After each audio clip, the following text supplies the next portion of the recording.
thinking right now, what do we do when they do have a breakout? Because it's going to destabilize the Middle East.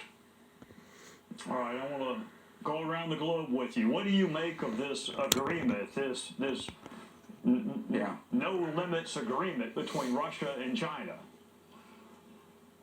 Yeah, it was a smart move on Putin's part. What he did is he protected his flank primarily against sanctions. He just made a deal with the world's second largest. Ukraine's not a NATO country, so they don't fall under Article 5, which is an attack on one, attack on all. Look, I think Putin's headed for a culmination point. He's arrayed his forces, and he's got enough forces to do what he wants to do in Ukraine. He's got them in Belarus, he's got them to the northwest, he's got them to the north, the northeast, the east, and the south. And all of them are top flight units. These are the units that you want to have if you're a Russian commander to go into a fight. He's also shored himself up on the diplomatic side, which I've talked about what's happening with China, but he's also shored himself up with a lot of our NATO allies. You know, just the other day, you had the Prime Minister of Hungary, Viktor Orban, go to Moscow, and they talked about an energy deal.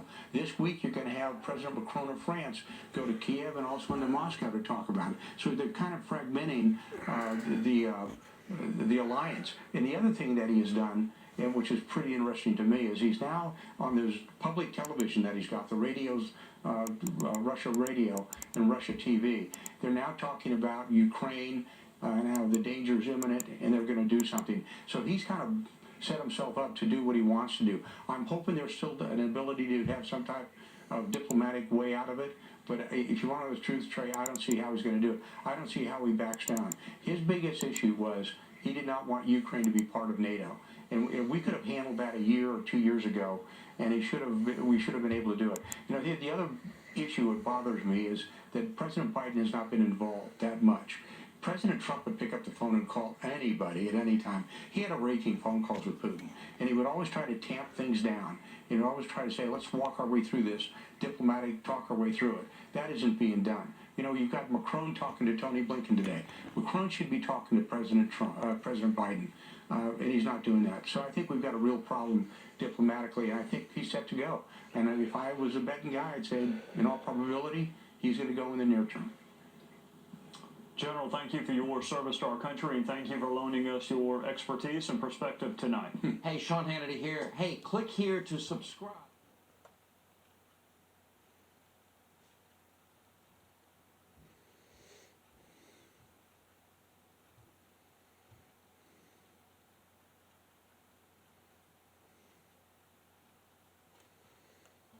All right, 16 UPenn swimmers urging school officials not to challenge new rules that could block transgender teammate Leah Thomas from competing. They write, quote, biologically, Leah holds an unfair advantage as evidenced by her rankings that have bounced from number 462 as a male to number 1 as a female.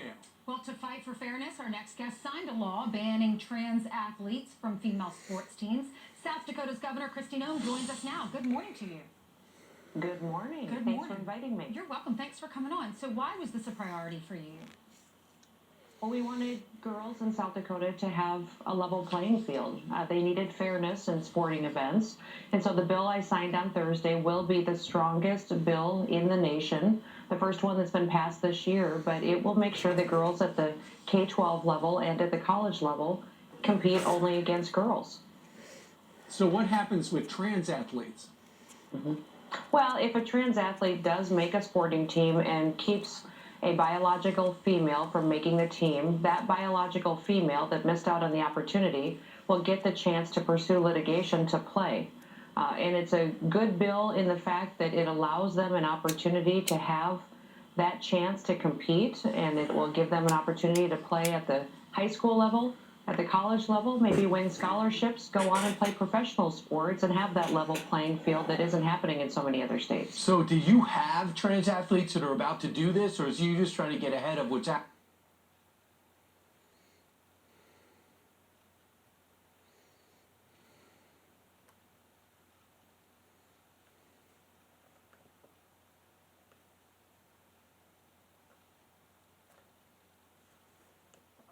Is calling the Beijing Olympics in a TV ad. It says NBC won't run this commercial because it calls out U.S. corporations sponsoring the games. The world's greatest athletic showcase. But just outside the show, rape, genocide, slave labor. American companies are drunk on Chinese dollars, entangled with communist dictators committing atrocities. NBC Universal telling us moments ago, quote, per NBC Universal's long-standing advertising guidelines, changes to the ad were requested so it could air. With that, we bring in Republican Congressman Michael Waltz of Florida. Congressman, good to have you with us. So what changes were they asking for in order to air this ad? Yeah, we actually booked the airtime for tonight during the Olympics, and NBC came back at the last minute and said, "Well, we'll run it if you make material changes and you take down all the company logos." Kind of the point, Martha, right? I mean, this was a non-rejection rejection. And at the end of the day, NBC is doing the bidding of the Chinese Communist Party, and all of these companies that preach social justice here at home are turning a blind eye to, I think, was the greatest and most disturbing, disgusting genocide since the Holocaust. And they are they're complicit. They are funding what we said at the end of the ad, which, by the way, was with Inez Cantor Freedom, was stop funding dictatorships. Let's defund the dictators. And to the American people, when you see Made in China, put it down. Yeah, I mean, this is a statement that came out today about the Uyghur torchbearer, who is a cross-country skier who lit the torch, and everyone was supposed to say, "Oh, look, you know, isn't it wonderful? This Uyghur athlete and this Chinese national athlete together lighting this torch." And leadership in China said, "This proves, you see, you know, we're all just one family here." So here's what they said. The Beijing Winter Games torchbearers are highly representative and in keeping with the criteria of selection of torchbearers. Oh, this is a soundbite. Sorry, watch it. They can say it better than I did. Watch. The Beijing Winter Game torchbearers are highly representative and in keeping with the criteria of selection of torchbearers. We hope the relevant party can see this in an objective and reasonable manner. So what happened to that cross-country skier after she lit the torch there, Congressman? Well, you know, I think that was just as coerced as the Chinese tennis player Peng Shuai, who made a sexual assault allegation, a credible one. She's since been silenced and has now retracted it under coercion. Look, at the end of the day, these companies like Nike, who get their cotton from Western China, Coca-Cola, who gets its sugar, are benefiting and profiting off of modern-day slavery. And again, we're going to call out that hypocrisy, and the American people in the wake of COVID are waking up to it, Martha. When the Chinese Communist Party is threatening to turn off our pharmaceuticals and our supply chains that make our economy go, you know, they know that this is now not just a jobs or a human rights issue, it's a national security issue. And I just heard from a member of my staff who was in a diner in North Florida, and the person next to her asked that the Olympics be turned on, and the waitress said, "Ma'am, we don't support genocide in this establishment." So our message to the American people, we got to start voting with our wallet.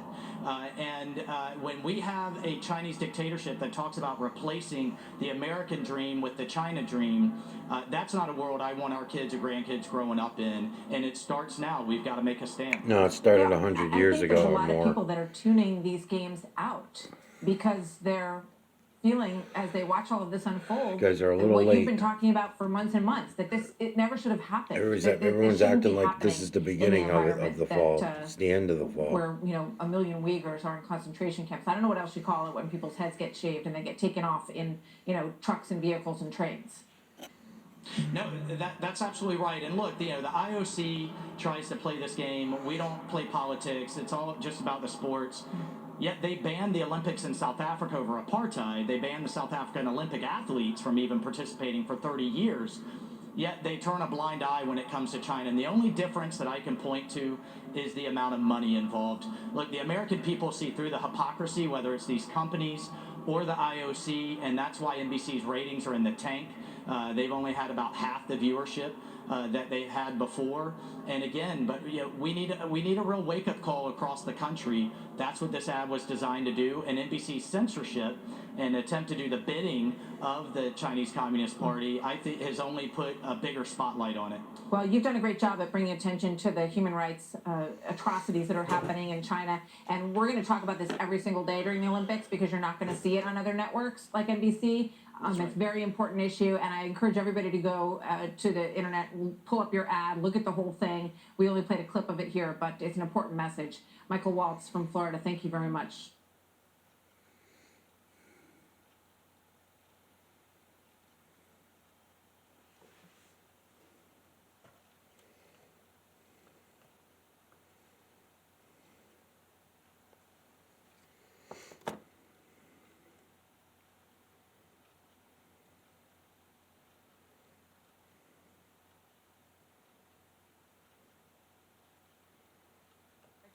cities across the country see a surge in violence. But instead of going after the liberal policies being blamed for the spike, the president was very much laser focused on guns.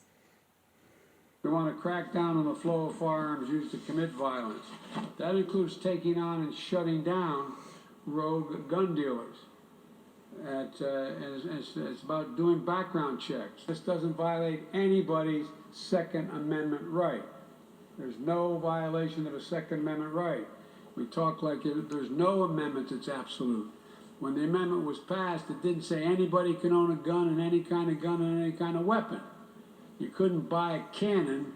And with Democrats facing backlash for defunding the police, President Biden is trying to reset that message. The answer is not to abandon our streets. That's not the answer. We're not about defunding. We're about funding and providing the additional services you need beyond someone with a gun strapped to their shoulder. I don't hear many communities, no matter what their color, their background, saying, I don't want more protection in my community. I don't know. I haven't found one of those yet. So, Greg, a lot of build up to today's visit. What did you think? He's terrible, and I don't like to get hyperbolic, but he really is bad, and really even on something like as prepared as that, it's embarrassing to watch on nearly every metric regarding law and order. The Dems have screwed the pooch. It's no wonder the White House dog is so miserable. It's infuriating, though. You see the Democrats swoop down to solve a catastrophe that they themselves created. What they're resetting is the thing that they destroyed because they picked the wrong side. They obeyed the woke. They abandoned society and victims of crime. And now it took this display, the visual display of suffering, to get them to worry because they needed an optic. They needed something to go, oh, this could hurt me. And it shows you what the woke obsession replaced. The woke has said, oh, we're helping replace racism in society. No, you replace the spinal fortitude of the Democratic Party. That's what's missing. They lost the balls to go after criminals, right? They can't criminalize crime. They now look at victims as actual, well, everybody's a victim now. You're a victim of society. It's really depressing when you see, he didn't talk about the revolving door, no cash bail, the reduced sentencing. These are, or the policies that those widows succinctly described and condemned. He didn't even talk about gangs. Instead, they go after gun manufacturers as opposed to gunmen. The people getting pushed in front of subways were not shot. The people getting stabbed were not shot. So the conclusion is only Republicans can do this because they're the only people who understand incentives and disincentives, and they're not afraid of criminalizing crime. Democrats, they're done, emasculated, castrated. They allowed the woke to strip them of any kind of spine. It's over for them. They have to get the hell out of dealing with criminals. Okay, Judge, you wanted us to play one thing because he's talking about Biden. Can we just play this and get your full commentary? Because this is Joe Biden in 1993. They must be taken off the street for simple, pragmatic reasons. If we don't, they will, or a portion of them will, become the predators 15 years from now. Very different. Okay, very different. So for those of you who think that he doesn't know how to handle crime, he knows how to handle crime. He knew how to handle it in 93. His language wasn't so great, but he knew what he had to do. Greg, this is not a resetting. This is a guy who came in for a photo op. Yeah. This was not a reset. He's talking about background checks. Are you kidding me? If I buy a gun in Harlem, you think that I'm going to say, hey, wait a minute, I want to do a background check? He's also talking about the fact that he doesn't know of one community that doesn't want more protection. Hey, Congress doesn't want more protection. The squad doesn't want more protection. Most of the Democrats don't want more protection. And the other thing is he didn't address the problem. The problem in New York is very simple. Number one, there is criminal privilege. They don't get arrested. If they do, they get released. They don't get prosecuted. If the president were serious, number one, he would have said, I'm going to meet with the governor about discussing whether or not the DAs are enforcing the law. We don't need any new laws. We've got the laws. Number two, I want to talk with the head of the legislatures to make sure that they at least give judges discretion to hold violent offenders. Now, number three, he says, we've got the federal prosecutors who are going to help us with gun prosecutions. That's hogwash. In the whole United States, in 2020, Do you know how many federal gun crimes were prosecuted, allegedly, in 50 states? 12,000. That's like 200 a state. I mean, those numbers are an embarrassment. They don't know how to do it. This is all nonsense talk. It's got nothing to do with changing anything, and it won't. Geraldo? Well, I think that, first of all, I agree with a lot of what Greg said. Where I differ is the bending over backwards, it seems to me, to protect the Second Amendment, where it becomes so obvious that it seems agenda-driven. Guns are what is different from when I was your age and when I was, a street reporter. In those days, there was plenty of knifing, plenty of violence. There was crack, there was everything, and I think you're going to do crack on your show tonight, right, Jeff? Yeah. The difference He's is not that gonna on my do show crack tonight, on everybody's got a gun now, and everybody's using a gun now. That is what's different. So I want full stop. That's the point I want to make on that. The other thing is, I thought that Biden going and standing with Mayor Adams was a good thing.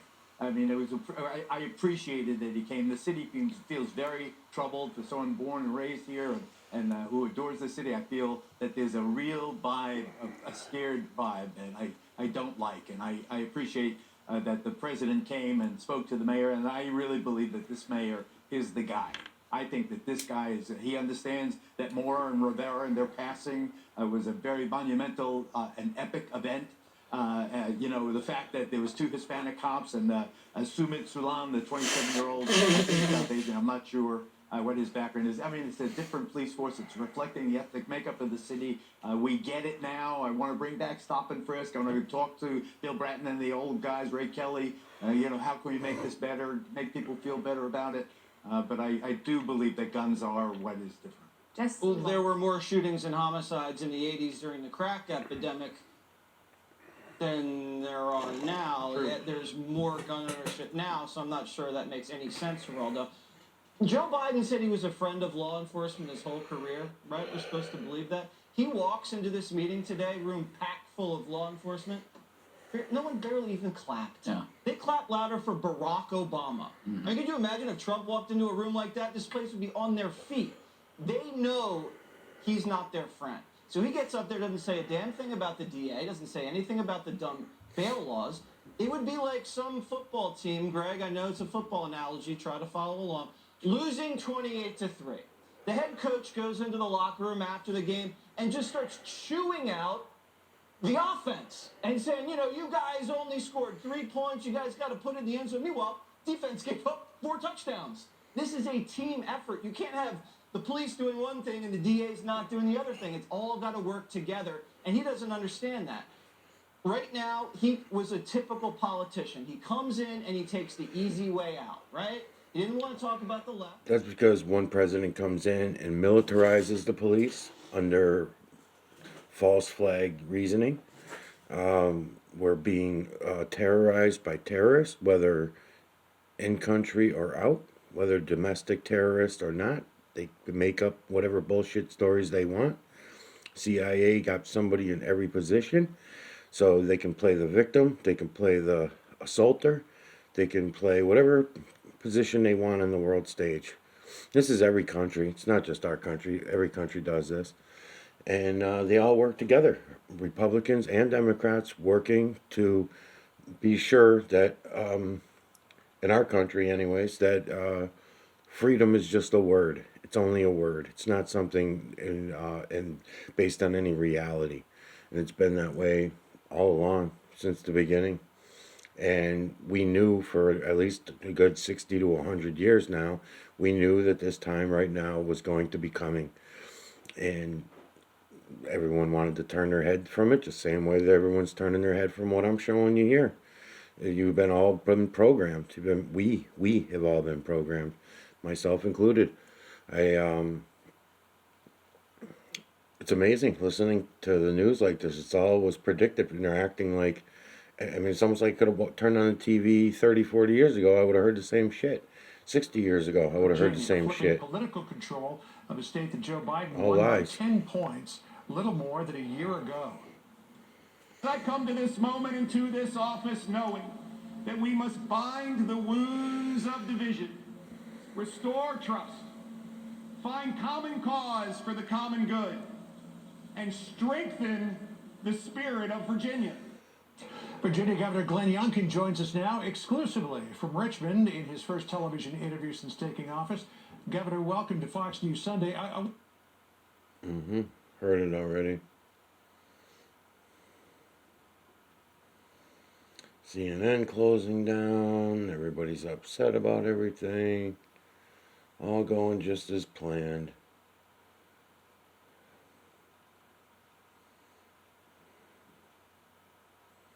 Trying to find something worth watching here, listening to. It's really not anything.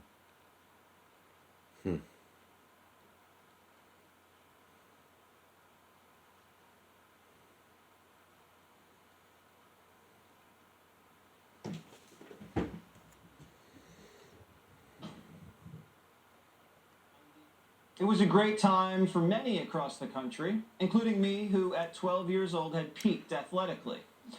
The 49ers were lifting the Lombardi Trophy after capturing their 4th championship in 10 years. The holiday classic Home Alone was taking the nation's box office by storm. I can't seem to find my toothbrush, so I'll pick one up when I go out today. Other than that, I'm in good shape.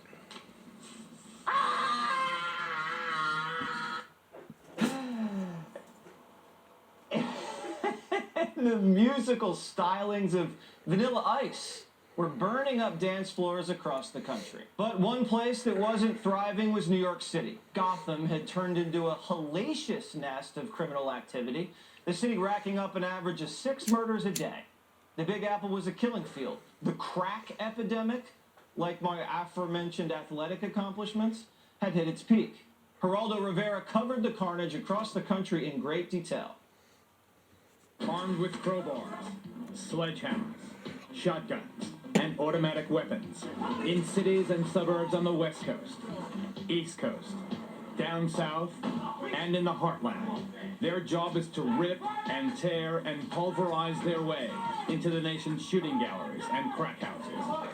Which goes to show you how long Fox News has been lying about it all, in all news channels, because when we know for sure that Nancy Reagan, when she got started on the what turned into DARE, which later turned into DARE to keep kids off drugs, was the old that was the start of the frying pan commercial with the egg, and this is your brain on drugs and all that kind of shit. So they started the war on drugs under Reagan. So by the time the 90s rolled around, everything was full-fledged, and that's exactly what happened. So you took away all the pot smokers from Reagan, busted a lot of people for marijuana, got thrown in jail for possession of marijuana because possession charges of having a few joints on you then turned into a dealing charge. A lot of bad laws, Candace. A lot of bad laws under the Republican presidents got put into play. And they never get taken out when the Republicans are in. They all bad, all bad. And you could say, yeah, well, those are bad guys. Well, people that are doing fucking drugs are not necessarily the bad guys. You especially seeing that it was governors, senators, politicians who were actually bringing the shit in, making hundreds of thousands or millions of dollars on bringing the shit in, allowing it to come in, if you will. They were not actually flying the planes, but they were allowing it to come in. I mean, people had written books about it. What do you think? It's all conspiracy theory? You think that that was a lie about Bill Clinton when he was working for Bush Sr. and working all together and back doors were opened up? It's not conspiracy theory. It was true. It's exactly the way it all went down. And then here's Jesse Waters now, all these years later. You know, if it was brought over people's heads back then in the 90s and they did not see it, then why would they look back from now until then and say, oh yeah, you know, that makes sense? Again, you're going by his version of the truth. Jesse Waters' version of the truth, the Republicans' version of the truth. Step outside the box, take another look at it. They too are liars. Just like the Democrats, they're all fucking liars.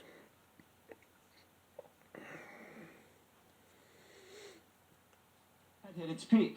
Geraldo Rivera covered the carnage across the country in great detail. Armed with crowbars, sledgehammers, shotguns, and automatic weapons in cities and suburbs on the West Coast, East Coast, down south, and in the heartland. Their job is to rip and tear and pulverize their way into the nation's shooting galleries and crack houses. And even the lidless children are caught in the middle. The crack is in the diaper juice, and they're not using the baby for cover. I mean, this is pathetic. Crack in the diaper. After years of death and decline, the people in New York had had enough. Things were so bad the Democrats actually elected a Republican mayor. In '93, Rudy Giuliani... So flood the streets with crack, just like they're doing today, flooding the streets with heroin, right? And then you got the, what the hell you call it there? Fentanyl. You got the fentanyl. So everybody's all upset about the fentanyl coming from China, going through Canada and through Mexico, and then entering the United States. And it's, you know, we're gonna blame it on blame it on the fucking Democrats.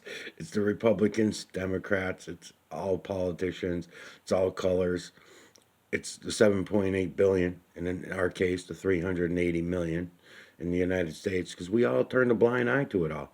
We all just take the word of these fucking lying scum that are all over our televisions, in today's case, all over our internet, and we take their word on anything, radio, newspapers, books, the written word and the spoken word, just like the human imagery. Anything with human influence is a lie. You don't have to just say whatever comes out of their mouth is a lie. It's whatever they show you is a lie, whatever they tell you is a lie, whatever smells they send you is a lie. They're all false.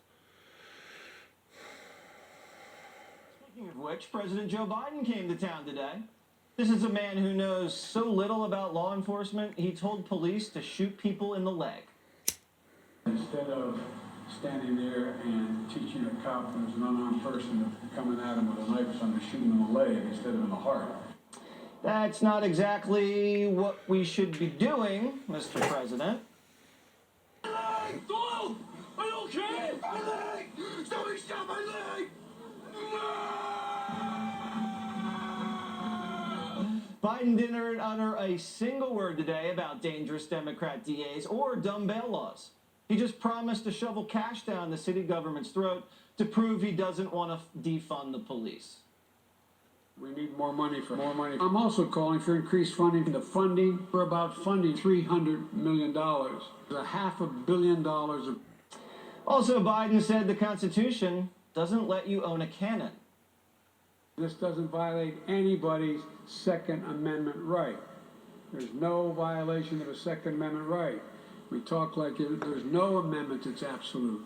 When the amendment was passed, it didn't say anybody can own a gun and any kind of gun and any kind of weapon. You couldn't buy a cannon, and when this amendment was passed. Thank you, Joe. The NYPD could have $1 trillion budget, but if the guys they bust keep walking out with no bail and no charges, then what's the point? If you want to take guns off the street, take the guys that use the guns off the street. Biden should stop talking and do a little more listening. And here's who we should be listening to. Us. Right, but instead, you lock up the freaking guys who were in possession of marijuana for all those years. And I didn't see any Republicans crying about it, complaining about it. And the whole fucking thing, man, it's ridiculous. I can't handle too much more listening to the news, man. I feel like it's definitely risen. It's been worse. Crime is up in almost every category, including shootings, murders, transit crimes, up 65%. Does that concern you? No. The programming is so amazing the way the programming works, because you think about all the shows, all the television shows that everyone watched. Everyone, our children, our parents, grandparents, us. And you think about all the shows they've been watching since, over the last 75 years since television's, I think, been out for 100 years now with TV. But it's pretty incredible. It really is. Okay, all the murder mysteries and all the murder shows, right? over the years they got gorier and gorier because they're showing you more, right? Everything's a big bloody mess now. We're back in the 30s and stuff like that. So let's see, how long has it been? Yeah, so it's been about that because I think television was in the 40s or something like that. It came out in late 40s, but then it wasn't in every home until the 50s, right? Is that somewhere about the right? Yeah, so 75 years maybe or something. So I got to stop saying 100 years. But anyways, even 75 years of television, when you look back and you see, like back then on Charlie Chan, let's say from 1930s or whatever, they were at the German Olympics, right? In one of the Charlie Chan movies, they did the German Olympics. Now, I'd have to go and see what year that was, but I think it was 36 or 38 that Charlie Chan movie came out. So they were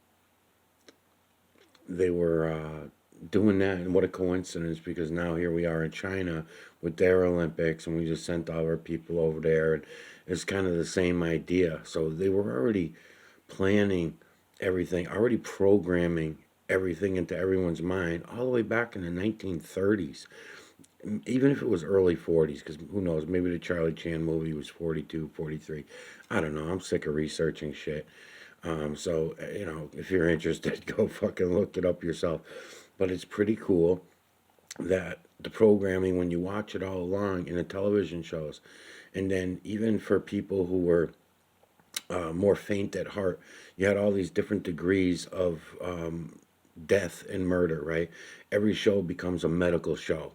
Every television show or every other one is a medical show, right? Because, you know, the medical industry has, I can't really say too much about it because they're going to fuck my videos up. They'll end up deleting my videos and I'll get misinformation banned or whatever. They just delete them and then shut your channel down on you bastards. And everybody does this now. YouTube's doing it. You know, Facebook does it. Everybody does the shutdown thing. Pretty incredible, though. You know, who's running everything, you know? So some people like the medical shows, and there's a lot of blood and gore in there, and there are always people coming into the hospital dying and everything, so there's plenty of death there for them. Then you got the war hero people who all like to see wars and the blood and the guts there. That's been, you know, after every war. And then when it came to television, you had television shows like MASH and McHale's Navy. Some of them would make, most of them would make comedy out of death and war, and they would make comedy out of it more than it would be about.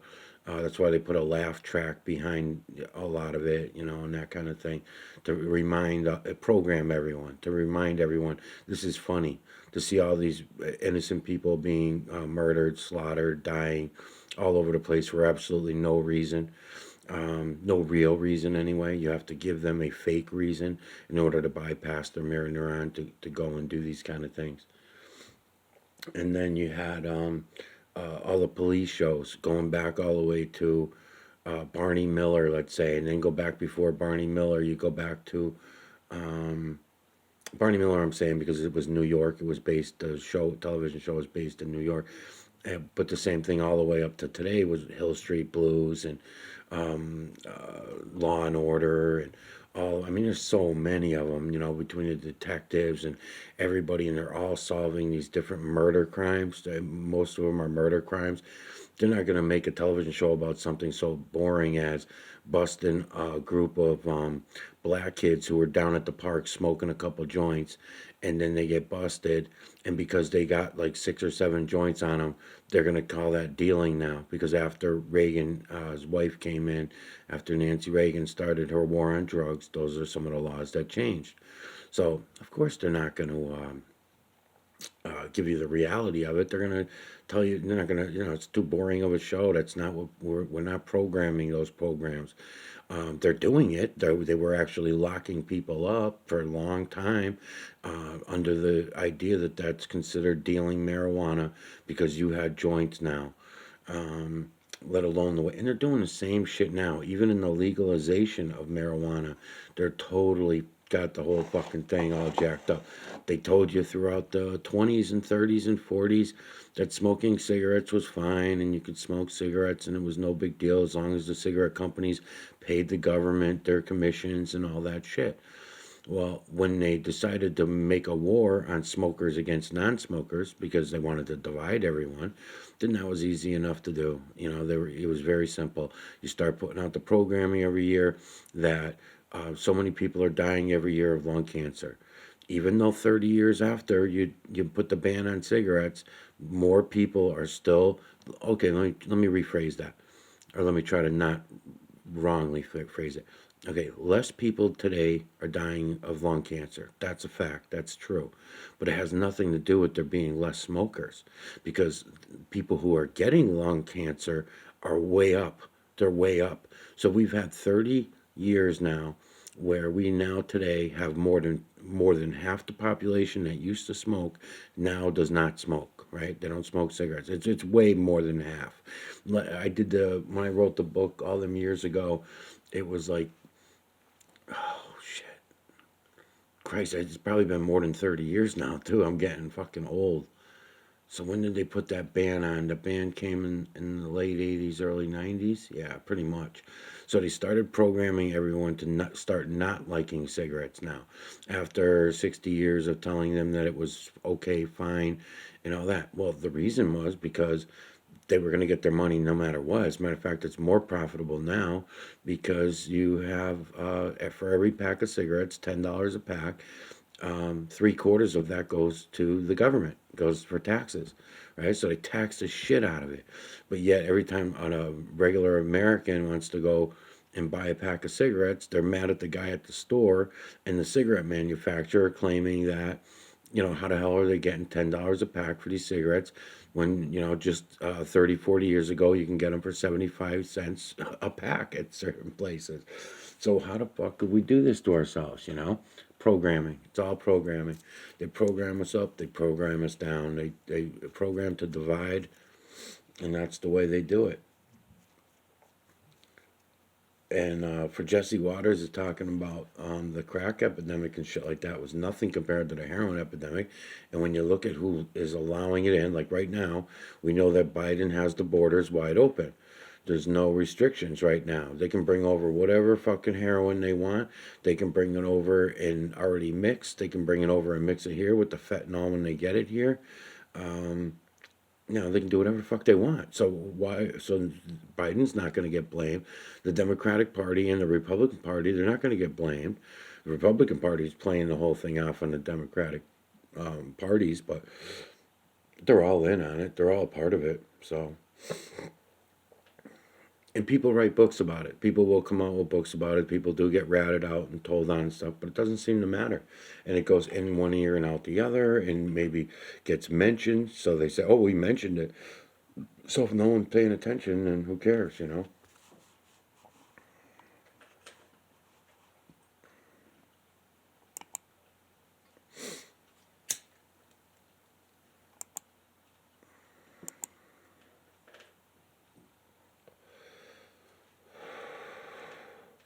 AOC forced Amazon out of Queens, pushing as many as 40,000 jobs out of the area.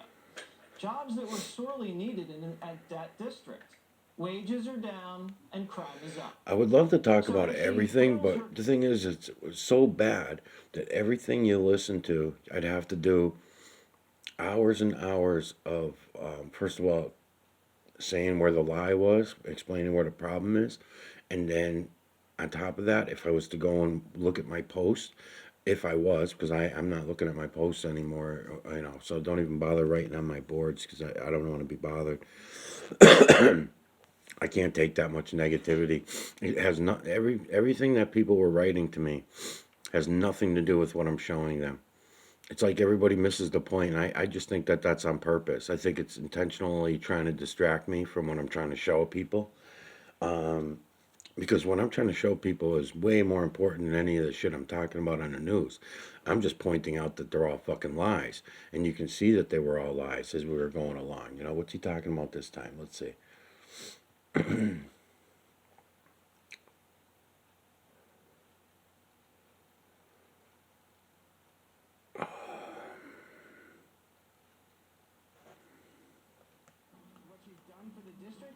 harder for me to name specifically. I'm not really too sure. Oh, the Amazon thing, because they were coming down about her not letting Amazon into New York, right? So they're pissed about Amazon not coming to New York for business and all that kind of shit. We went from the slave factories, and that's what they were, slave factories, right? And everybody's gonna bitch and say, oh, you know, that's a honest job, and it was good for us to have those jobs, and we gave them all over to China and everything like that, which we did. We did. That was part of the plan. But the thing is, they were terrible, terrible fucking jobs. They were totally unnecessary, total waste of time. They were supposedly giving people a reason to live and to feel good about yourself because you were out there working, living the American dream. Fuck you guys, man. You're fucking liars, man. You're hypocritical, lying motherfuckers. And the thing is this. First of all, they have to get you to want a bunch of useless shit that you don't even need, right? That's the first thing they got to program you to do. So they got to make food a commodity so that you need to eat 3 meals a day. All kinds of laws get changed. In the school system, they did the same thing. And you got to eat your 3 meals a day. So when you come to school, we got to give you a good lunch. The lunches are terrible. They're not based on any healthiness, right? And they're definitely not based on your electrical system. So sometimes they're based on making your biosystem worse, right? So you no truth about your electrical system as they're doing so. And then they program everybody along the line throughout the Industrial Revolution to go sit in the factory all fucking day, for the most part. I'm saying for the most part, not everybody. Some people got some pretty decent jobs, a few people. And you have to work somewhere 25, 30 years before they bring you up to a machine operator. I remember as a kid, it was the end of the Industrial Revolution when I was growing up. It was the last 20, 30 years of it. So I got to experience some of that, and as I sat at each machine for each job I would try, I would be like, you got to be fucking kidding me. And there'd be guys there, like my family, and my family included, but all around me, when you go work in these factories. And first of all, the old guys are upset because there's a new kid in town. So they want to make sure the new kid doesn't think he can get up to, you know, high status. But then as you look around as a 20-year-old kid, as a 23-year-old kid, I'm looking around these factories. I'm like, you got to be fucking kidding me. This is what I mean, just think about it. Some of them, the paper factories, right? The jobs were so boring, so monotonous, packing and all this shit that really, there were machines already that could have been doing that shit. You did not need humans wasting their time doing meaningless, useless fucking jobs like that. What are we making? What are we producing? Shit that nobody really needs, just shit that we all claim we were programmed to think that we needed, but we really didn't need them, you know. And then if you did need them, then why not make them to last? Why not make good products? Not one country makes good product of anything, including United States. No fucking way. That's a lie. Everybody, I've heard Fox News say about 10, 15 times just in the last couple of days about how don't buy China, buy made in America. For what? Why? Everything is planned obsolescence, you know? So buying Japanese or Chinese vehicles, for example, just like buying a German car, you're going to get 400,000 miles out of the fucking thing. Yes, if it does have problems and it breaks down, you're going to have to order parts and they're harder to get and all that kind of. So yes, there are downfalls to it. But we could certainly make cars to go 400,000 miles again. We did have times in our history when we did make cars that were accidentally, coincidentally going that long, just like when we accidentally made light bulbs at one time. Remember, we had that light bulb in the lighthouse that nobody was paying attention to, supposedly after Edison's invention of the light bulb, which was the worst fucking invention ever come through for energy and light and everything. What a fucking nightmare. But yet we had to be programmed into believing these things. So the light bulb gets found out because they didn't have a good enough of a planned obsolescence for the light bulb yet. So when the invention of the light bulb, they let the America have it, there really didn't need to be a planned obsolescence because there were not enough people using light bulbs. They were using gas lighting still. They were using lanterns, fuel lanterns, and that kind of shit for their lighting. So then when electricity and the light bulb came around, not everybody had electricity going to their home. The same way they're doing it today with the fiber optics. You're watching them set up batteries on every fucking corner. You're watching them put computer monitoring systems for the camera systems that are getting ready to go on every light pole. Everywhere it's going to be a fucking camera. We are going to be so monitored, it's going to be crazy. And that's been going on for 10 years or more. The location of these things all over New York City, all over Texas even, and other places that you think they might have freedom. No, they don't. They just come in, they put these boxes all over the place, and everybody says, what's that big box? Oh, that's nothing. It's just a battery to run the for Comcast or for the cable company or some kind of shit like that and everything. You can see the whole fucking thing coming down the road, and they're programming us like crazy. And whenever they don't want you to see something, what they do is they say it's a conspiracy theory. And then you feel better, and you can go to work and just work your job. Oh, that's crazy conspiracy crap. That shit that guy Mike on YouTube's talking about. We don't go along with none of that, you know. It's unbelievable, unfucking believable the way we did it all. Now, the point where we're at today, this is like the stories of Babylon. When things are so crazy, your brain is gonna ready to explode. You've taken on so much false information that your brain, when you start really trying to think about it, your brain just wants to shut down. You're like, give me Mr. Magoo, give me Three Stooges, give me something to shut my brain down because I cannot think about all this shit, you know, as we watch our children be, you know, forced into this fucking next stage of